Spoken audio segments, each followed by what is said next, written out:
Merhabalar, kanalıma ve mutfağıma hoş geldiniz. Bugün sizlerle yapımı oldukça kolay olan ve bir o kadar da lezzetli olan sömelek köftesi tarifi paylaşacağım.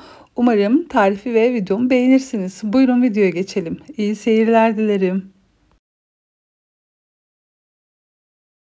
Köftenin yapımı için derince bir kabın içerisine 200 milimlik bardak ölçüsüyle 1 su bardağı köftelik ve kısırlık bulgur ilavesi yapıyorum ve içine 1,5 tatlı kaşığı tuz ilave ettikten sonra aynı bardak ölçüsüyle 1 su bardağı kaynar suyu da bulgurun üzerine döküp bir kaşık yardımıyla tamamen ıslanması için karıştırıyorum ve bulgur tamamen karıştıktan sonra üzerine bir kapak kapatıp 20 dakika boyunca bulgurun şişmesini bekliyorum.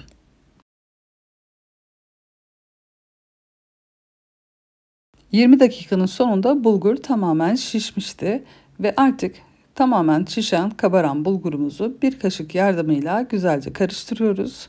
İyice dağılan bulgurun içerisine yavaş yavaş sırasıyla malzemeleri ilave etmeye başlıyoruz. Bulgur için kullanmış olduğumuz aynı bardak ölçüsüyle 1 su bardağından 2 parmak eksik irmiği bulgurun üzerine ilave ediyorum ve bir adet large boy yumurtayı da ilave ettikten sonra 1 yemek kaşığı dolusu biber ve domates salçası karışımından ilave ediyorum. Sizler dilerseniz sadece domates ya da sadece biber salçası kullanabilirsiniz. 2,5 yemek kaşığı dolusu unu da ilave ettikten sonra bir tepeleme çay kaşığı karabiber, bir tepeleme çay kaşığı toz biber, bir tepeleme çay kaşığı kimyon ilavesi yapıyorum. Dilerseniz farklı baharatlar da ilave edebilirsiniz. Evet, köfteyi yoğurmaya başlamadan önce 150 gram orta yağlı kıymayı da ilave ediyorum ve yanıma 2-3 yemek kaşığı kadar küçük bir kabın içerisinde su alıyorum ve köfteyi güzelce yoğurmaya başlıyorum.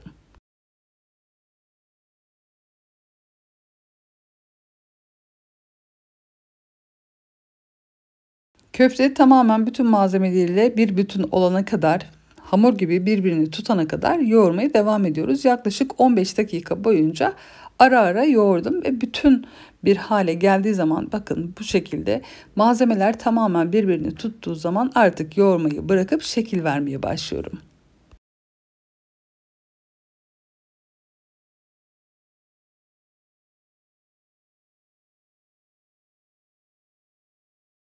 Köftelere şekil vermeye başlamadan önce tepsinin içerisine un ilavesi yapıyorum. Bakın tepsiye böyle ufak bir süzgeçle her yerine un gelecek şekilde ince bir katman halinde un eliyorum. Ve şekil vermeden kabı da hazırlamış oluyorum. Böylelikle bu kabın içerisinde köfteler ne kaba yapışacaklar ne birbirlerine yapışacaklar. Şimdi tepsiyi bir kenara alıyorum ve sizlerle birlikte köftelere şekil vermeye başlıyorum. Köftelere şekil verirken yine bir miktar suya ihtiyacımız olacak. Suyla bir miktar elimi ıslattıktan sonra küçük parçalar halinde köfteden alıyorum ve elimin içerisinde mekik şekli verdikten sonra un elemiş olduğum tepsinin içerisine köfteleri bırakıyorum. Köftelerinizi daha küçük yapabilirsiniz. İstediğiniz şekli verebilirsiniz ama sömelek köftenin şekli bu halde oluyor ve böyle de çok güzel oluyor. Sizler daha büyük dediğim gibi ya da daha küçük parçalar alarak dilediğiniz gibi köftelerinize şekil verebilirsiniz.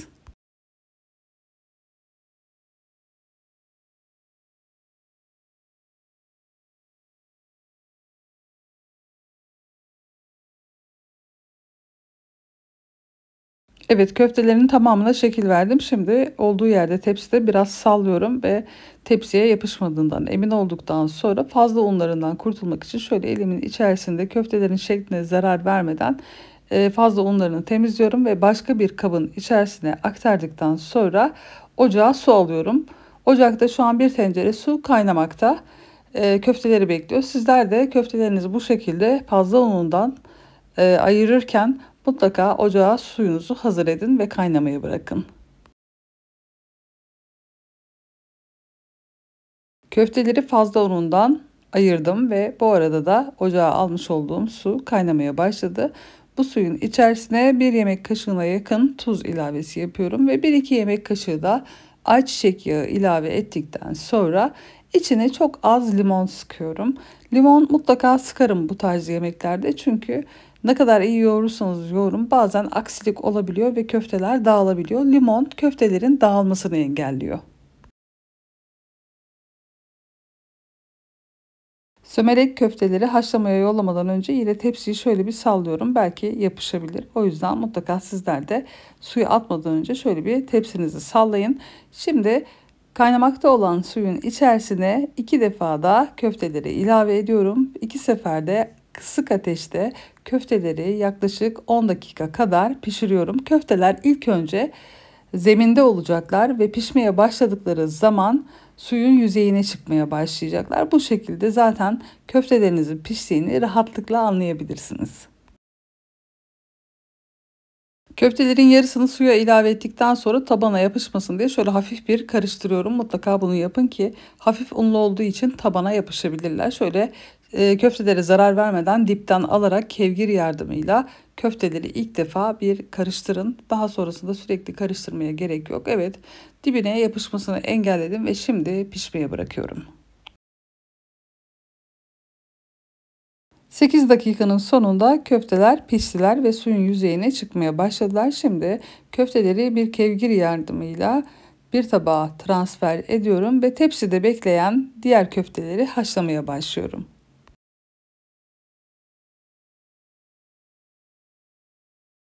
Bulgurlu herhangi bir köfte çeşidi yaparken köftelerinizi pişirirken mutlaka ocağınızın altı kısık olmalı. Yüksek hararette yakarsanız tencerenizin altını mutlaka dağılmalar gözlemleyeceksiniz. O yüzden köftelerinizin dağılmaması için kısık hararette ocak kullanmanızı tekrar hatırlatmak istiyorum ve ikinci kez diğer köfteleri de tencereye aldıktan sonra yine tabana yapışmasın diye kevgirle şöyle bir karıştırıyorum ve pişmeye bırakıyorum.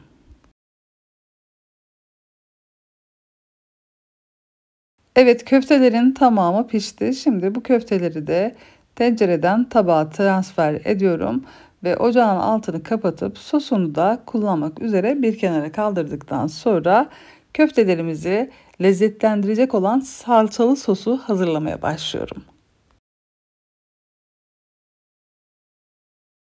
Salçalı sosun yapımı için büyükçe bir tavanın içerisine bir silme yemek kaşığı kadar tereyağı ve bir yemek kaşığı zeytinyağı ilavesi yapıyorum ve yağ tamamen eridikten sonra bir tatlı kaşığı biber salçası ilave edip salçayı kavrulmaya bırakıyorum. Ben biber salçasının tadını, kokusunu ve rengini daha çok beğendiğim için biber salçası kullandım. Sizler bu esnada dilerseniz domates salçası kullanabilirsiniz. Gördüğünüz üzere kaşığın ters tarafıyla salçayı ezerek dağıtıyorum ve salça kavrulduktan sonra bir kenara ayırmış olduğumuz köftenin haşlama suyundan bir kepçe dolusu su ilavesi yapıyorum ve o kaynamaya başladıktan sonra da içerisine haşlamış olduğum köfteleri ilave ediyorum.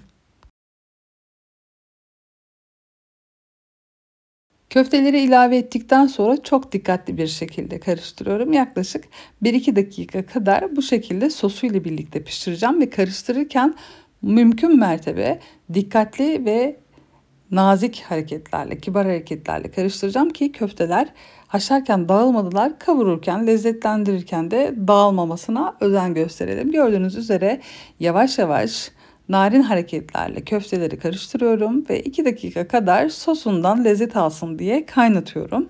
Ve kaynayan lezzetlenen köfteleri tabağa alıp servis etmeye başlıyorum.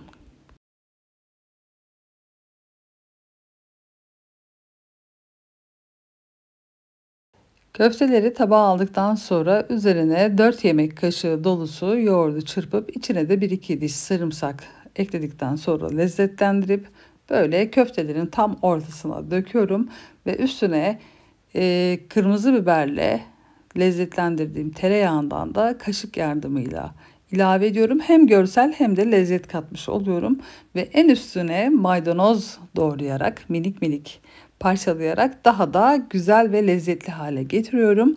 Umarım tarifi ve videomu beğenmişsinizdir. Beni izlediğiniz için teşekkür ederim. Bir sonraki videoda görüşmek üzere. Hoşça kalın.